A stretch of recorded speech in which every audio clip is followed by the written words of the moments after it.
اور جھوٹ کو برا سمجھا جاتا ہے، سچ بولنے کو یعنی اس کی اہمیت ہوتی ہے، تو وہ معاشرہ آپ کو نظر آئے گا کہ وہاں پہ چین ہوگا، اطمینان ہوگا، کیونکہ سچائی انسان کو آسمانوں کی بلندی تک پہنچاتی ہے، وہ اس کو کامیابی عطا کرتی ہے، اور جھوٹ جو ہے وہ انسان کو پستیوں کے اندر گرا دیتا ہے اور وہ انسان کو ناکام کر دیتا ہے، ہلاکت میں ڈال دیتا ہے۔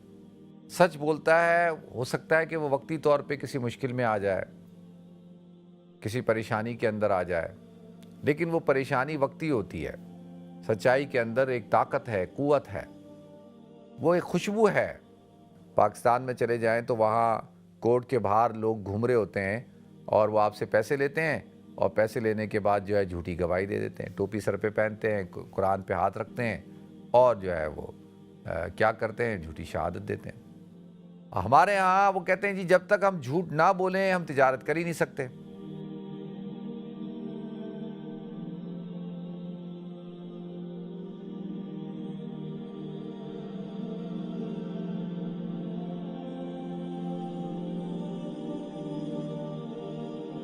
محترم ناظرین کرام، بزرگان دین اور میری عزیز ماؤں اور بہنوں بھائیوں، السلام علیکم ورحمۃ اللہ وبرکاتہ۔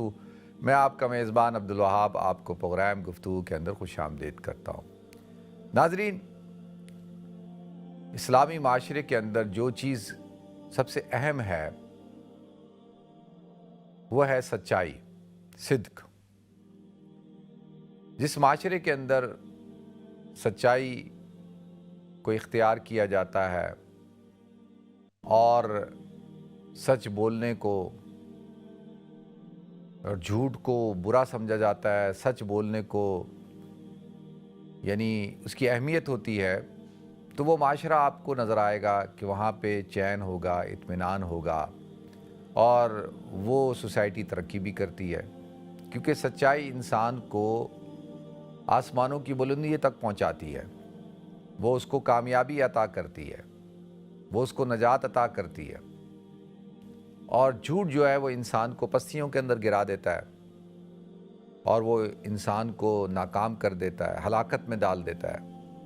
حضور اکرم صلی اللہ علیہ وسلم نے ارشاد فرمایا، الصدق ینجی والکذب یہلک، کہ سچائی کیا ہے کہ وہ تمہیں نجات عطا فرماتی ہے۔ علیکم بالصدق، کہ لازمی ہے تم سچائی کو لازم پکڑو، مضبوطی سے پکڑ لو، کیونکہ وہ کیا ہے، وہ تمہیں نجات عطا فرمائے گا۔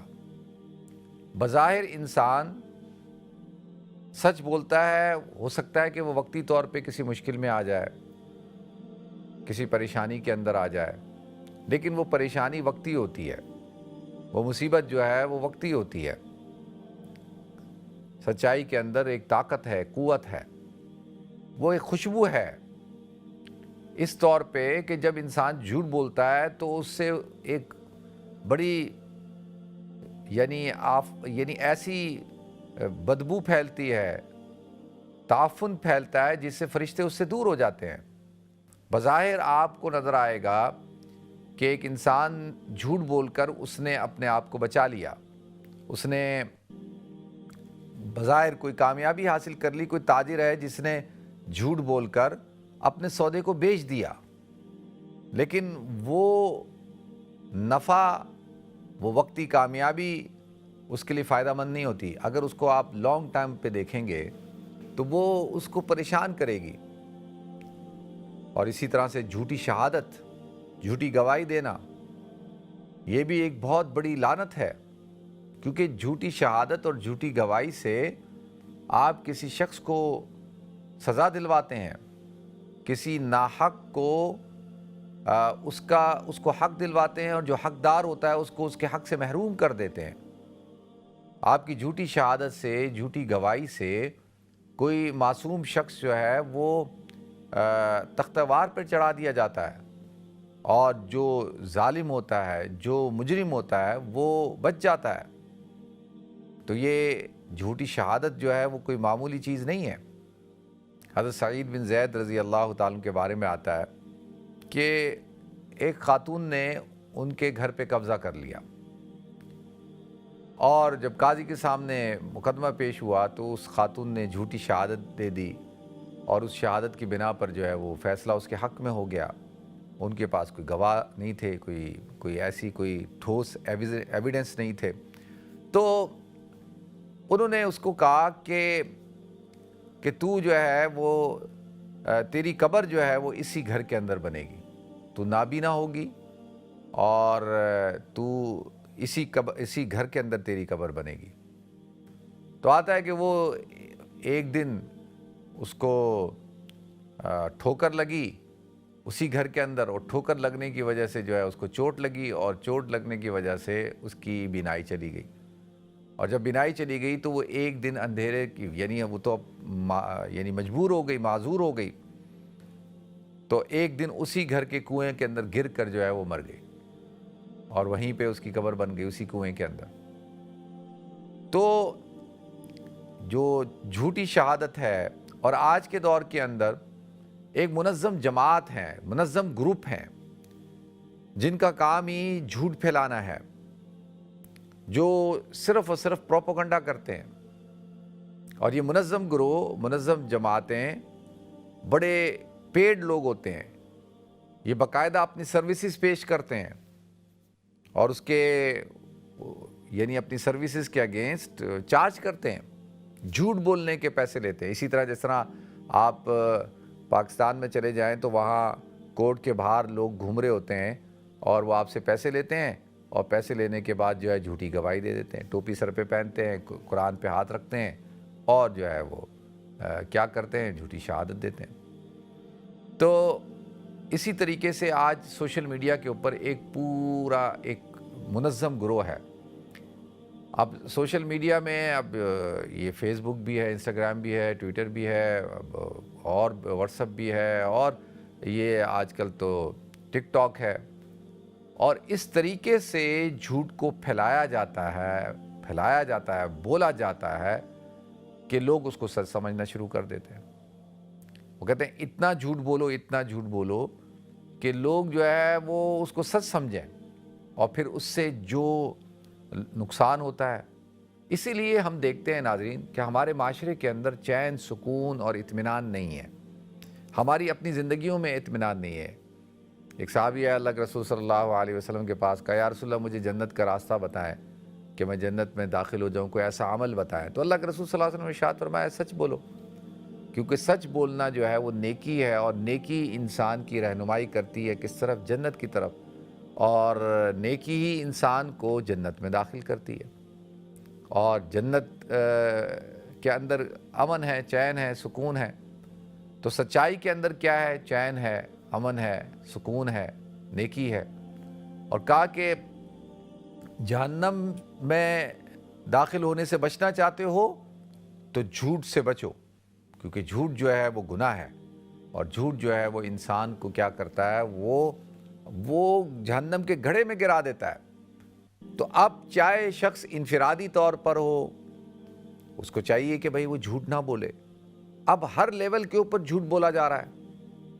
اب دیکھیں انسان نہ آپ جو سپریم جو ایک عہدہ ہوتا ہے نا کسی بھی ملک میں، پاکستان میں، وہ ہے پریزیڈنٹ آف پاکستان کا۔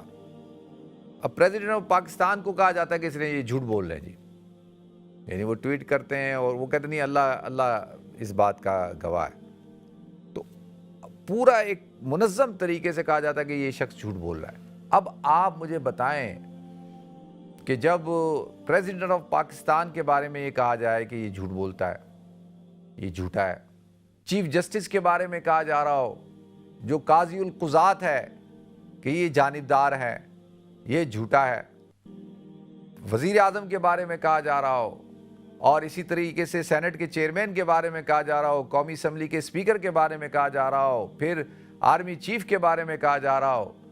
اب آپ مجھے بتائیں کہ بڑے بڑے لوگ جو بڑے عہدوں پر بیٹھے ہیں، اسی لیے کسی نے کہا نا کہ بڑے چھوٹے چھوٹے لوگوں کو پاکستان میں دیکھا گیا کہ بڑے بڑے عہدوں پہ بیٹھے ہیں۔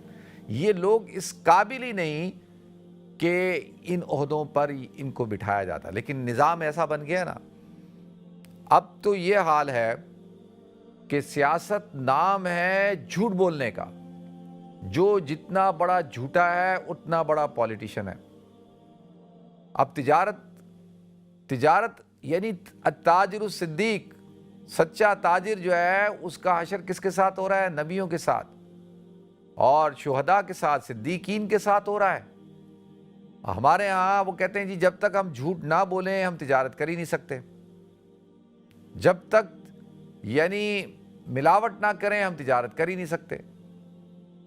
تو جھوٹ سامنے پڑی ہوئی چیز ہوتی ہے چائنا کی، اس کو جاپان کی کہہ کے بیچ دیتے ہیں.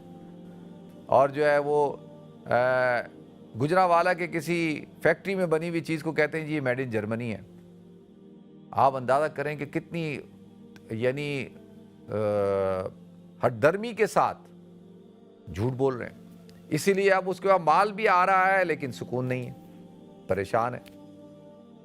تو اللہ کے رسول صلی اللہ علیہ وسلم نے ارشاد فرمایا دیکھو تم مجھے اپنی زبان کی حفاظت دے دو کہ تم جو ہے سچ بولو گے، اپنی نگاہوں کی حفاظت دے دو کہ تم جو ہے وہ غیر محرم ناجائز چیز کی طرف نہیں دیکھو گے، اپنی شرمگاہ کی حفاظت دے دو کہ تم شرمگاہ کی حفاظت کرو گے اور زنا نہیں کرو گے، غلط جگہ استعمال نہیں کرو گے، اور جو ہے تم وعدہ یعنی اپنے وعدے کی ایفا کرو گے، اپنے وعدے کو پورا کرو گے تو میں تمہیں جنت کی ضمانت دیتا ہوں. یہ معاشرہ جو ہے، جس معاشرے کے اندر یہ چیزیں ہو جاتی ہیں اس معاشرے کے اندر چین، سکون، اطمینان ہوتا ہے. امام مالک رحمۃ اللہ علیہ نے اپنی کتاب موطا امام مالک میں لکھا ہے کہ حکیم لقمان کو اللہ تعالیٰ نے جو یہ بڑا رتبہ عطا فرمایا، یعنی وہ حکیم لقمان جن کا تذکرہ قرآن پاک میں اللہ تعالیٰ نے کیا، اور قرآن میں اللہ ارشاد فرماتا ہے وَلَقَدْ آتَيْنَا لُقْمَانَ الْحِكْمَةَ کہ ہم نے لقمان کو وژڈم عطا کیا، حکمت عطا کی، سمجھداری، فہم عطا کیا. تو یہ حکیم لقمان اللہ کے نبی نہیں ہیں لیکن ان کا تذکرہ ہے، قرآن کے اندر پوری صورت ہے. تو پوچھا گیا ان سے، یہ امام مالک رحمۃ اللہ علیہ نے لکھا ہے موطا امام مالک میں، کہ ان سے پوچھا گیا کہ یہ جو مقام ہے، اتنا اونچا مقام اللہ تعالیٰ نے آپ کو دے دیا، پوری ایک سورت قرآن میں نازل ہوئی اور اللہ تعالیٰ کہتا ہے ہم نے لقمان کو جو ہے وہ سمجھداری عطا کی ہے، حکمت عطا کی ہے، تو یہ کس طرح سے آپ اتنے بڑے مقام پر پہنچے؟ تو کہا سمپل سی بات کہ میں نے سچائی کو اختیار کیا، میں نے امانت داری کو اختیار کیا، میں نے وعدے کو پورا کرنے کو اختیار کیا، میں نے جو ہے وہ اللہ تعالیٰ کے حکموں کو پورا کیا. بس اس وجہ سے اللہ تعالیٰ نے مجھے اس مقام پر پہنچا دیا. آتا ہے کہ ایک شخص جو ہے وہ سچ بولتا رہتا ہے، حدیث میں آتا ہے تو اللہ تعالیٰ اس کو سچوں میں اس کا شمار کرتے ہیں، صدیقین میں اس کا شمار ہونے لگتا ہے.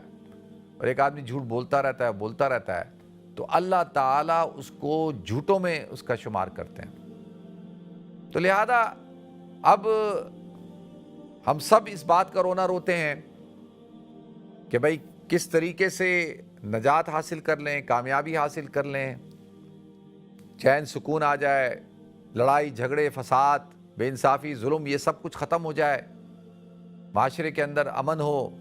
تو کیسے ہوگا؟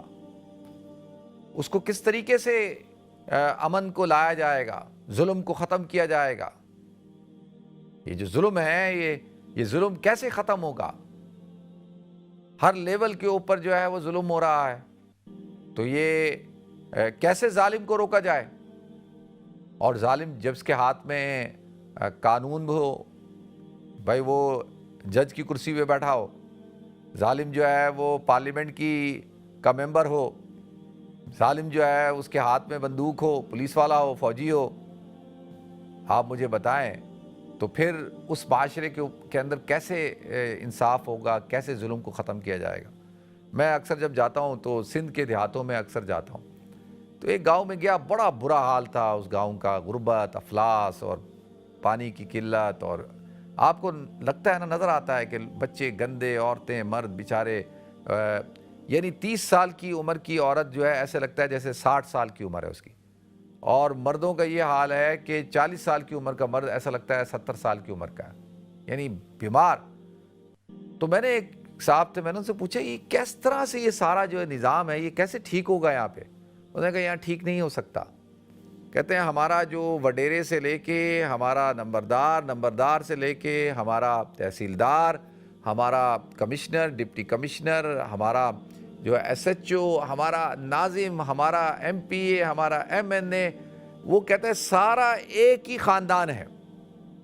یعنی سارے یہ جو پورا ایک کنٹرولڈ ہے نا, یہ پورا ایک خاندان کا کنٹرول ہے. آپ اگر پولیس ایس ایچ او کی شکایت کمشنر کے پاس لے کے جاتے ہیں تو وہ کمشنر جو ہے وہ ایس ایچ او کا چچا زاد بھائی ہے. اگر ان کی شکایت آپ ایم این اے کے پاس لے کے جاتے ہیں تو ایم این اے ان کا تایا ہے.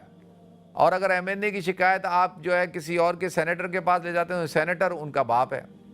وہ کہتے ہیں پورا نظام جو ہے وہ اس طریقے سے بنایا گیا اور کنٹرول جکڑ لیا ہے. تو اب آپ مجھے بتائیں کس طریقے سے اللہ کی رحمتیں. دیکھیں ایک خاتون تھی, وہ بہت روزہ رکھتی تھی, بہت اچھے اچھے کام کرتی تھی, لیکن کیا ہے کہ اس کا جو پڑوسی تھا وہ اس سے خوش نہیں تھا, بد زبان تھی, اس کا جو اخلاق تھا وہ ٹھیک نہیں تھا. تو حضور نے فرمایا کہ یہ عورت جو ہے یہ جہنم میں جائے گی. اور ایک عورت جو ہے وہ اتنے روزے اور نوافل اور اتنے نیکی کے کام نہیں کرتی تھی, لیکن اس کا اخلاق اچھا تھا, اس کی جو سچائی تھی اس کے اندر, لوگ اس کے شر سے, اس کی زبان کے شر سے جو ہے وہ محفوظ تھے. تو اللہ کے رسول صلی اللہ علیہ وسلم نے ارشاد فرمایا کہ یہ عورت جو ہے وہ جنتی ہے. جب صبح ہوتی ہے تو سارے اعضاء ہاتھ جوڑ کر زبان کے سامنے کھڑے ہو جاتے ہیں اور زبان سے کہتے ہیں تجھے اللہ کا واسطہ کہ بھائی تو اپنے آپ کو کنٹرول میں رکھیو, کہ تیری وجہ سے جو ہے وہ ہمیں تکلیف اٹھانی پڑتی ہے. دیکھیں نا, قصور زبان کا ہوتا ہے, پٹائی جسم کی ہو رہی ہوتی ہے, ہاتھ اس کے توڑے جا رہے ہوتے ہیں. قصور کس کا ہے؟ زبان کا. وہ اس کے سامنے ہاتھ جوڑ کر کہتے ہیں کہ بھائی تو جو ہے نا تو اپنے آپ کو کنٹرول کر لے. تو یہ سارا جو معاملہ ہے ناظرین, یہ سارا کا سارا معاملہ زبان کا ہے. تو اسی لیے جو ہے زبان کو, اور زبان کی خوبصورتی کیا ہے, اس کی خوشبو کیا ہے, زبان کی خوبصورتی, زبان کی جو اللہ تعالیٰ نے جو ہے خوشبو ہے وہ سچائی ہے, وہ دیانتداری ہے, سچائی. وقولوا للناس حسنا, لوگوں سے اچھی طرح سے بات کرو, اچھی بات کرو. اللہ نے انسان کو جو شرف عطا فرمایا, جو عزت عطا فرمائی ہے, علمہ البیان, اللہ کہتا ہے ہم نے اس کو بات کرنے کی صلاحیت سکھایا ہے, بیان کرنا, اظہار ما فی الضمیر. تو جب اللہ نے قوت گویائی دی ہے تو اس کا استعمال صحیح کرو. اور صرف ایک چیز اختیار کرنی ہے کہ انسان جو ہے وہ جھوٹ نہ بولے. اور حضور کے پاس ایک صحابی ہے کہ یا رسول اللہ کیا کوئی مسلمان بزدل ہو سکتا ہے؟ آپ نے فرمایا ہو سکتا ہے. کہا کہ کوئی جو ہے وہ بخیل ہو سکتا ہے مسلمان؟ آپ نے کہا بخیل بھی ہو سکتا ہے. تو کہا کہ کیا مسلمان جھوٹا ہو سکتا ہے؟ آپ نے فرمایا نہیں, جھوٹا نہیں ہو سکتا, مسلمان جھوٹ نہیں بولتا. تو اب اصل چیز تو یہی ہے نا. اب قرآن میں اللہ تعالیٰ نے صدیق کا لفظ, صادق کا لفظ, مصدوق کا لفظ کا تذکرہ کیا ہے. تو کیا کہ انسان جو ہے وہ اپنے اندر سچائی کو اختیار کرے.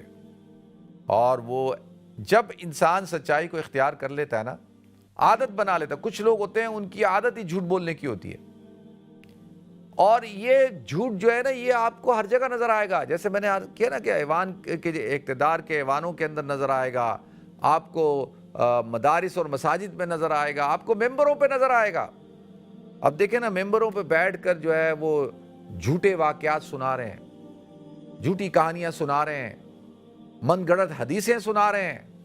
کتنا بڑا جھوٹ ہے کہ حضور اکرم صلی اللہ علیہ وسلم کی ذات اقدس پہ جھوٹ بول رہے ہیں. من کذب علی متعمدا فلیتبوأ مقعدہ من النار.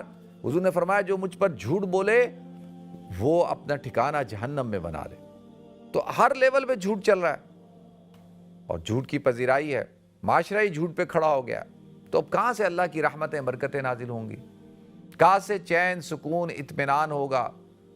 کہاں آپ کے بازاروں میں آج بے چینی ہے, آپ کے گھروں میں بے چینی ہے, آپ کے محلوں میں بے چینی ہے, آپ کی مسجد میں, ہر جگہ تو بے چینی ہے, ہر جگہ تو جو ہے وہ بدسکونی ہے. اس کی وجہ یہی ہے کہ معاشرہ جو ہے وہ کھڑا ہی جھوٹ کے اوپر ہے. تو لہذا محنت کرنی ہے، محنت اپنے آپ پر، سب سے پہلے اپنی ذات سے کہ آپ تہیہ کر لیں، میں تہیہ کر لوں کہ ہم نے جھوٹ نہیں بولنا، اینی کاسٹ، چاہے جتنا نقصان ہوتا ہے ہو جائے، جھوٹ نہیں بولنا۔ تو اللہ تعالیٰ مجھے بھی توفیق عطا فرمائے، آپ سب کو عطا فرمائے، اللہ تعالیٰ ہمیں سچوں کے ساتھ رکھے اور سچائی اختیار کرنے کی توفیق دے اور سچوں کے ساتھ رکھے۔ وآخر دعوانا الحمدللہ رب العالمین۔